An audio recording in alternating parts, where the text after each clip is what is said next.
اعوذ باللہ من الشیطان الرجیم بسم اللہ الرحمن الرحیم وقال اللہ تعالیٰ فی القرآن المجید وَإِذَا حُيِّيتُم بِتَحِيَّةٍ فَحَيُّوا بِأَحْسَنَ مِنْهَا أَوْ رُدُّوهَا إِنَّ اللَّهَ كَانَ عَلَىٰ كُلِّ شَيْءٍ حَسِيبًا۔ اللہ تعالیٰ کا ارشاد ہے، جب تم کو کوئی سلام کرے تو تم اس سے بہتر الفاظ میں سلام کا جواب دو، یا کم از کم جواب میں وہی الفاظ کہہ دو جو پہلے شخص نے کہے تھے۔ بلا شبہ اللہ تعالیٰ ہر چیز کا یعنی ہر علم کا حساب لینے والا ہے۔ صدق اللہ العظیم۔ اللہ تعالیٰ نے رسول اللہ صلی اللہ علیہ وآلہ وسلم سے ارشاد فرمایا، اور آپ کے رب نے یہ حکم دے دیا ہے کہ اس معبود برحق کے سوا کسی کی عبادت نہ کرو، اور تم والدین کے ساتھ حسن سلوک سے پیش آؤ۔ اگر ان میں سے کوئی ایک یا دونوں تیرے سامنے بڑھاپے کو پہنچ جائیں تو اس وقت بھی کبھی ان کو اف مت کہنا اور نہ ان کو جھڑکنا، اور انتہائی نرمی اور ادب کے ساتھ ان سے بات کرنا، اور ان کے سامنے شفقت سے انکساری کے ساتھ جھکے رہنا، اور یوں دعا کرتے رہنا، اے میرے رب، جس طرح انہوں نے بچپن میں میری پرورش کی ہے اسی طرح آپ بھی ان دونوں پر رحم فرمائیے۔ حضرت علی رضی اللہ تعالیٰ عنہ روایت کرتے ہیں کہ رسول اللہ صلی اللہ علیہ وآلہ وسلم نے ارشاد فرمایا، مسلمان کے دوسرے مسلمان پر 6 حقوق ہیں۔ جب ملاقات ہو تو اس کا سلام کرے، جب دعوت دے تو اس کی دعوت قبول کرے، جب اسے چھینک آئے اور الحمدللہ کہے اور وہ اس کے جواب میں یرحمک اللہ کہے، جب بیمار ہو تو اس کی عیادت کرے، جب انتقال کر جائے تو اس کے جنازے کے ساتھ جائے، اور اس کے لیے وہی پسند کرے جو اپنے لیے پسند کرتا ہے۔ حضرت ابو ہریرہ روایت کرتے ہیں کہ میں نے رسول اللہ صلی اللہ علیہ وآلہ وسلم سے فرماتے ہوئے سنا، ایک مسلمان کے دوسرے مسلمان پر 5 حق ہیں: سلام کا جواب دینا، بیمار کی عیادت کرنا، جنازے کے ساتھ جانا، دعوت قبول کرنا، اور چھینکنے والے کے جواب میں یرحمک اللہ کہنا۔ جنت انسان کو اس کے نیک اور اچھے اعمال کی وجہ سے ملتی ہے۔ رسول اللہ صلی اللہ علیہ وآلہ وسلم نے ارشاد فرمایا، تم جنت میں نہیں جا سکتے جب تک مومن نہ ہو جاؤ، یعنی تمہاری زندگی ایمان والی زندگی نہ ہو جائے، اور تم اس وقت تک مومن نہیں ہو سکتے جب تک آپس میں ایک دوسرے سے محبت نہ کرو۔ کیا میں تمہیں وہ عمل نہ بتاؤں جس کے کرنے سے تمہارے درمیان محبت پیدا ہو جائے گی؟ وہ یہ ہے کہ سلام کو آپس میں خوب پھیلاؤ۔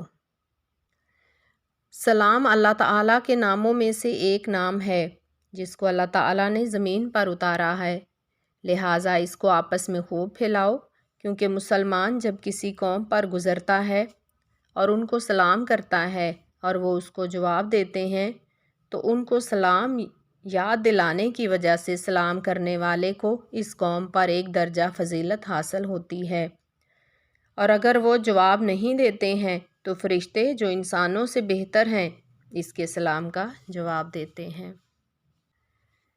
علامات قیامت میں سے ایک علامت یہ بھی ہے کہ ایک شخص دوسرے شخص کو صرف جان پہچان کی بنیاد پر سلام کرے، نہ کہ مسلمان ہونے کی بنیاد پر۔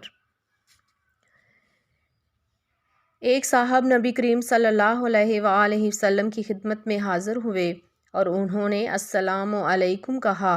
آپ نے ان کے سلام کا جواب دیا، پھر وہ مجلس میں بیٹھ گئے۔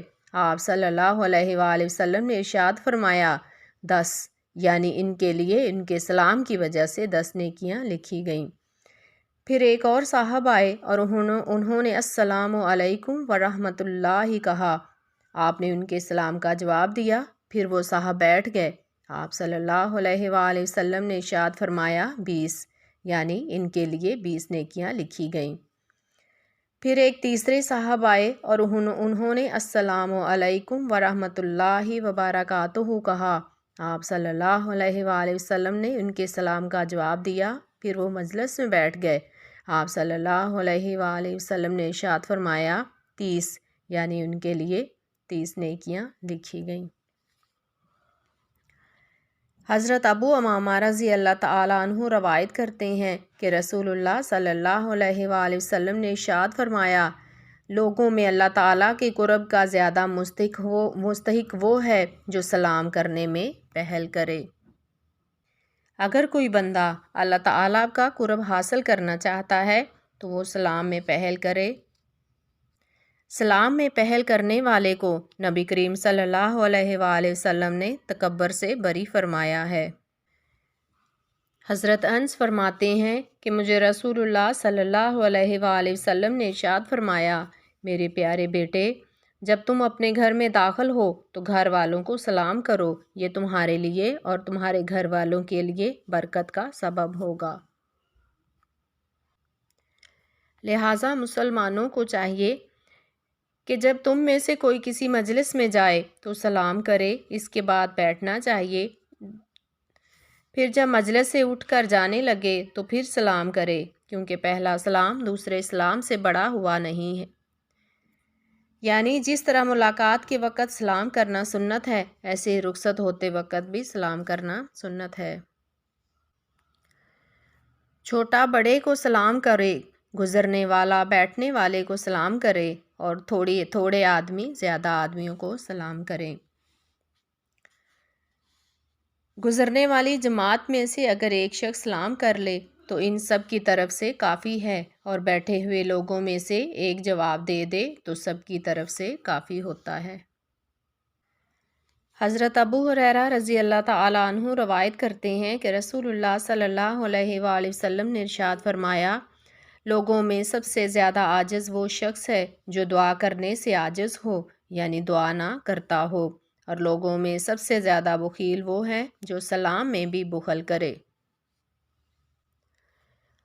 جو دو مسلمان آپس میں ملتے ہیں اور مصافحہ کرتے ہیں تو جدا ہونے سے پہلے دونوں کے گناہ معاف کر دیے جاتے ہیں۔ مسلمان جب اپنے مسلمان بھائی سے ملتا ہے، اس کا ہاتھ پکڑتا ہے یعنی مصافحہ کرتا ہے تو دونوں کے گناہ ایسے گر جاتے ہیں جیسے تیز ہوا چلنے کے دن سوکھے درخت سے پتے گرتے ہیں، اور ان دونوں کے گناہ معاف کر دیے جاتے ہیں، اگرچہ ان کے گناہ سمندر کے جھاگ کے برابر بھی ہوں۔ قبیلہ انزا کے ایک شخص نے حضرت ابو ذر رضی اللہ تعالیٰ عنہ سے پوچھا، کیا رسول اللہ صلی اللہ علیہ وآلہ وسلم ملاقات کے وقت آپ لوگوں سے مصافحہ بھی کیا کرتے تھے؟ انہوں نے فرمایا، میں جب بھی رسول اللہ صلی اللہ علیہ وآلہ وسلم سے ملا، آپ نے ہمیشہ مجھ سے مصافحہ فرمایا۔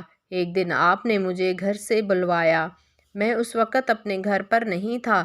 جب میں گھر آیا اور مجھے بتایا گیا کہ آپ صلی اللہ علیہ وآلہ وسلم نے مجھے بلوایا تھا، تو میں آپ صلی اللہ علیہ وآلہ وسلم کی خدمت میں حاضر ہوا۔